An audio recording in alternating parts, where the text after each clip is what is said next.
Next is Dan and Danny Formansky. You guys are welcome to grab the thing and show if you want to, or just use your camera. It's up to you. I have a going to try and share my screen here. Guys are going by the name of train makers. If you see that, that's these guys. This is just one of the first slides. It's got one of the drop center flats in it. I think we had out in April that we're doing. Know how to get to this next one shows a lot of this stuff we had out in April. I have a wood craftsman that does stuff for me. He just does beautiful work. He makes all these for me. All the stations he's doing, these are some of the bigger stations. We're calling those like mega craft. So you take kind of like the mini craft and we blew it up. So now here's some of the Haynes ball shells. We have a lot of high noses, bunch of low noses. The whole long hood section is actually what we're short on. We probably have about 50 cabs and hoods, and maybe what, like another 8 or 10? Probably 8 or 10 of the long hoods left. Time to make a mold. Yeah. And actually, this frame piece here is a separate plastic piece, which is probably the worst part of the whole design, because whatever plastic this is, it flexes really bad and twists. So any future ones will probably make that out of metal. Yeah, I was going to just suggest. That'll probably just be sheet metal bent over. You lose some of the tank detail, but it's not that big a deal for a sturdier construction. All right, and there's just a mock-up of one on the bench there. Lots of mock-up, and we put a bunch of construction photos. And kind of, this was actually the first one we built for Rob that had converted USA drives in it.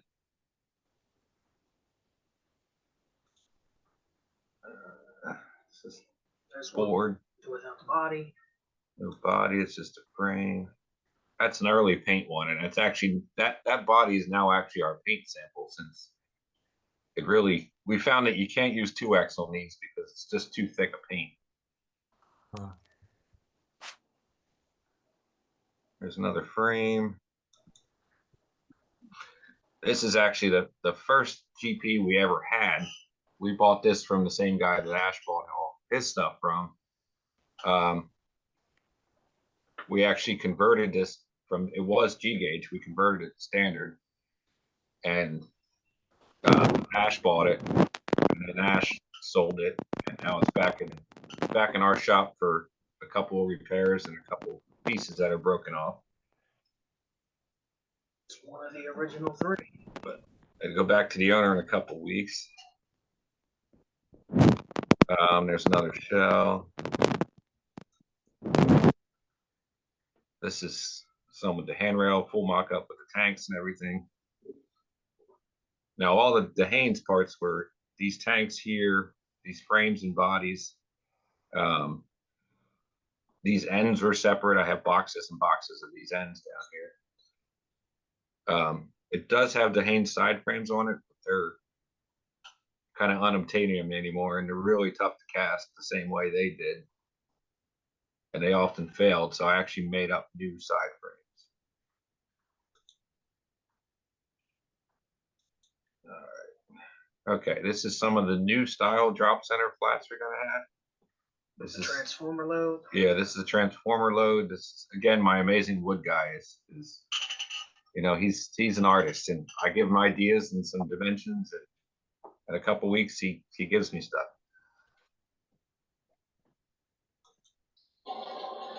Quick video. Go ahead. Let my son speak. Here's my Crusader I'm working on. I don't know if I'll have it together trying to have it together at the time, but these are the cars.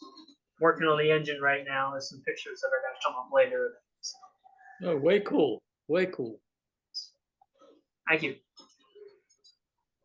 They are the Haynes cars. Yes. Nice. Hey, Danny, have you done the fluting on the engine yet?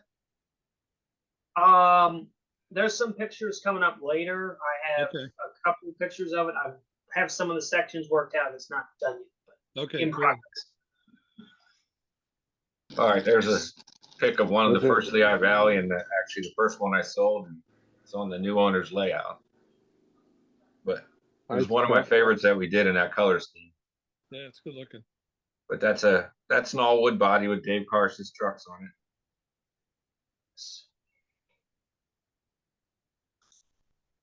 Another picture of that, which And then Oh, this wow. is my custom supercar, which uses the wow. later wood body, some 384 tender shells, and Dave's trucks. This is tender it frames. in primer. Yeah, Can you 384 bring tender that? frames.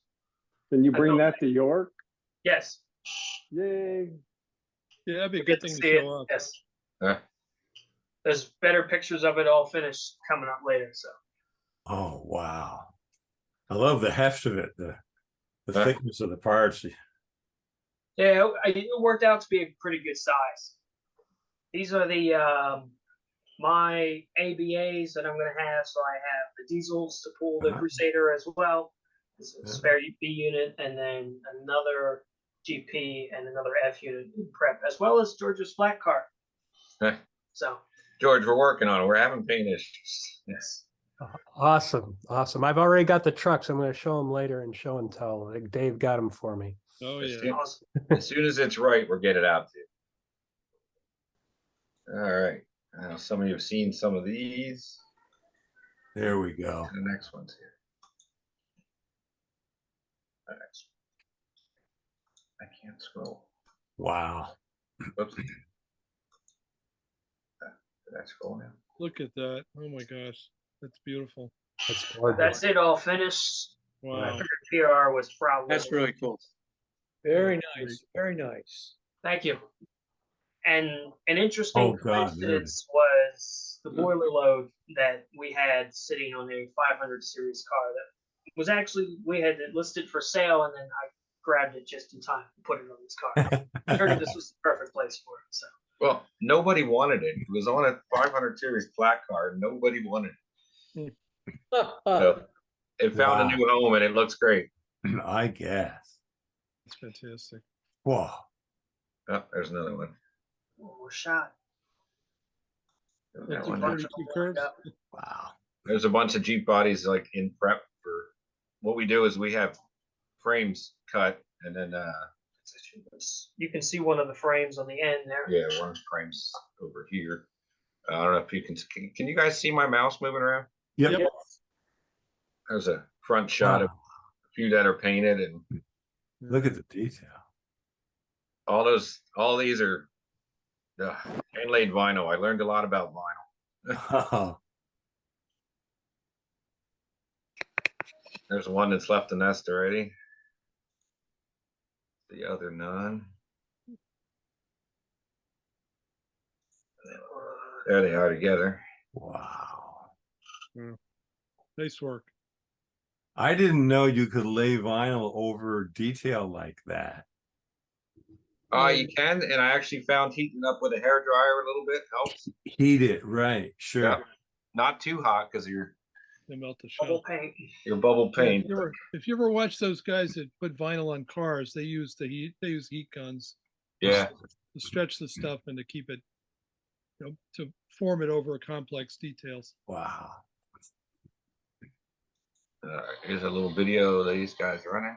Oh man. They have 6 LEDs in each end. Whoa. There's Wow. bipolars for the markers, so depending what direction it goes, they change color. That's awesome.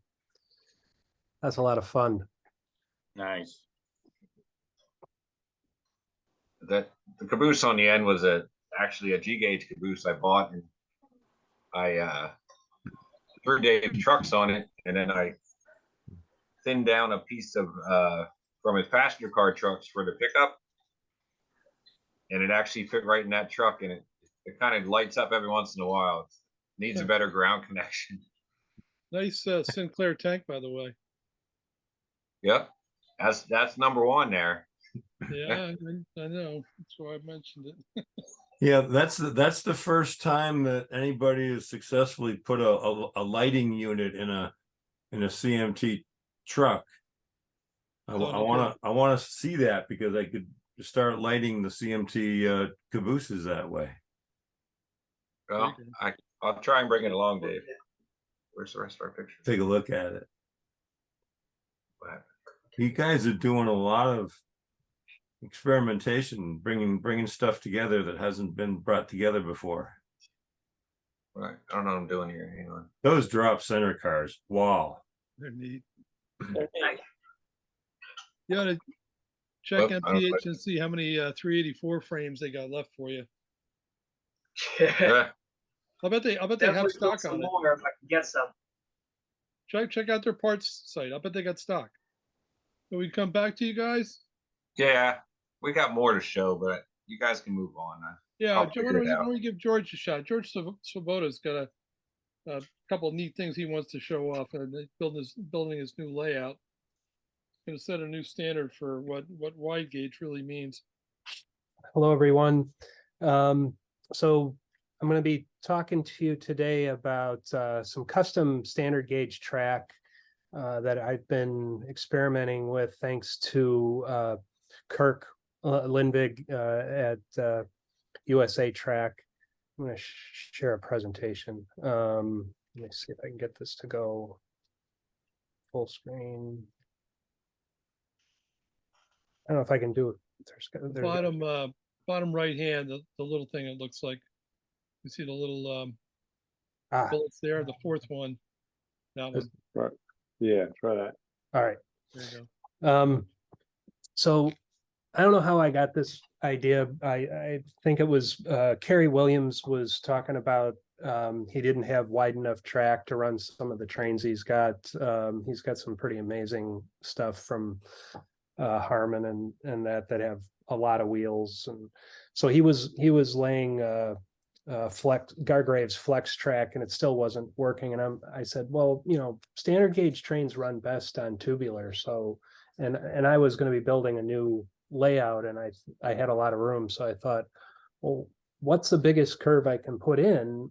And Kirk told me it was I don't remember the exact curve, but I'm like, well, I want to go 10 feet.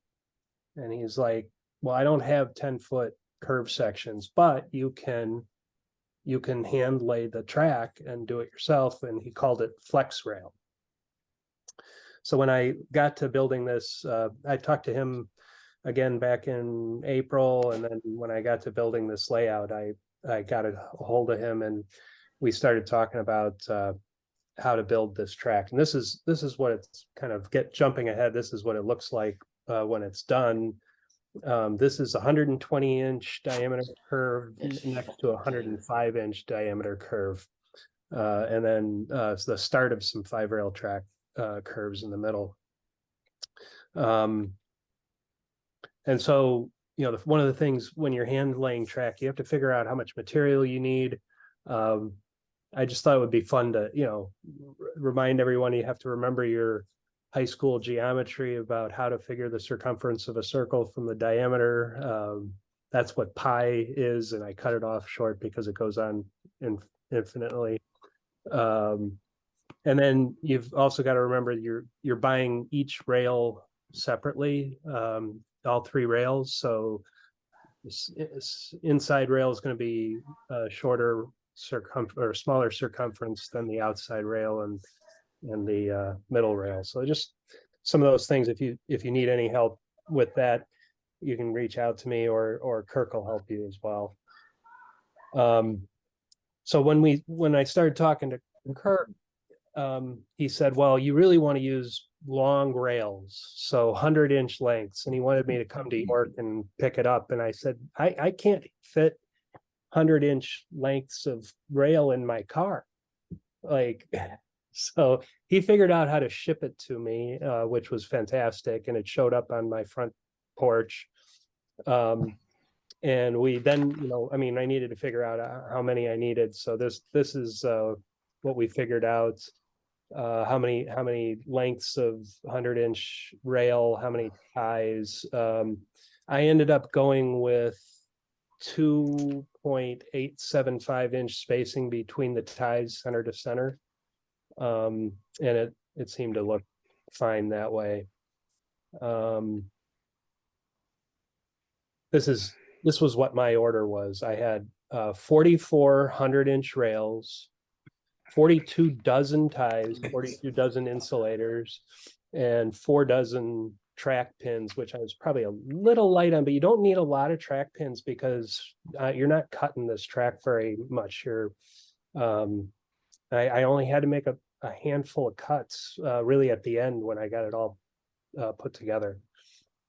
So you're only putting 1 track pin every 100 inches, which really makes for a smooth running trains, I'll tell you that. And you'll need, don't forget, you need number 6 panhead screws. And when you start screwing the track down, don't screw too many of you don't need to screw every tie down. It's, and I'll get into that.